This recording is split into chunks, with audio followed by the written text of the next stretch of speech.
まず神奈川から、ミニバックホー2台、これ OK ですね。はい。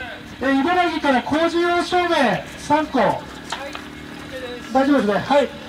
次に千葉からチェーンソー2台。はい、OK です。それから土のう袋100枚と土のう1トン土のう。はい、OK です。はい。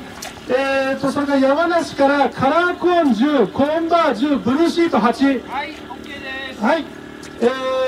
栃木からトラロープ1本。はい、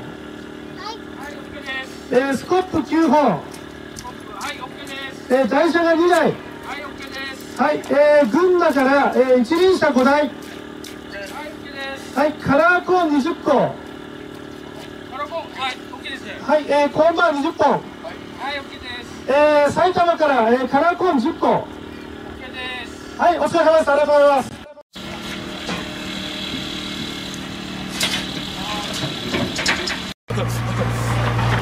こういう無事、社会貢献委員会の、訓練が終わりました。本当に皆様のご協力のおかげでした。今日もお疲れ様でした。